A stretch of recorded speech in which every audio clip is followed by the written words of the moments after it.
গত 2 মাস ধরেই প্রবাসীদের রেমিটেন্স পাঠানোর ধারা কমে যায়। 5 আগস্ট ছাত্র জনতার গণ অভ্যুত্থানের মুখে আওয়ামী লীগ সরকারের পতন হয়, আর এরপর থেকেই স্বাভাবিক গতি ফিরে পায় রেমিটেন্স। সর্বশেষ চলতি আগস্ট মাসের প্রথম 24 দিনে দেশে বৈধ পথে 171,83,30,000 মার্কিন ডলার রেমিটেন্স এসেছে, যা বাংলাদেশি টাকা প্রায় 20,600 কোটি টাকা। গতকাল কেন্দ্রীয় ব্যাংকের প্রকাশিত হালনাগাদ প্রতিবেদন থেকে এসব তথ্য জানা গেছে।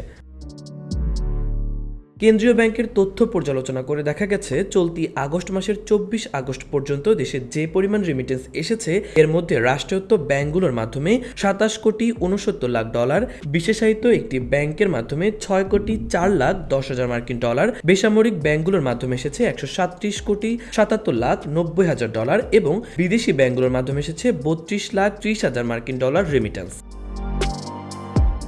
কেন্দ্রীয় ব্যাংকের তথ্য বলছে, আগস্টের 24 দিন আগের বছরের একই সময়ের তুলনায় প্রায় 30% রেমিটেন্স বেশি এসেছে।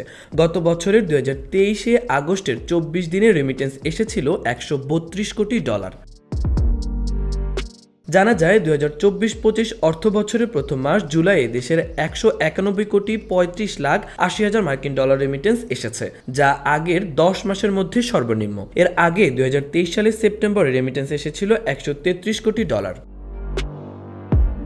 2023-24 অর্থ বছরের জুলাইয়ের 197,31,00,000, আগস্টে 159,94,00,000, সেপ্টেম্বর মাসে 133,43,00,000, অক্টোবরে 197,14,00,000, নভেম্বরে 193 কোটি, ডিসেম্বরে 199,12,00,000, জানুয়ারিতে 211,31,00,000, ফেব্রুয়ারিতে 216,54,00,000, মার্চ মাসে 199,70,00,000, এপ্রিলে এসেছে 204,42,00,000, মে মাসে এসেছে 225,38,00,000 এবং জুন মাসে এসেছিল 254,16,00,000 মার্কিন ডলার রেমিটেন্স।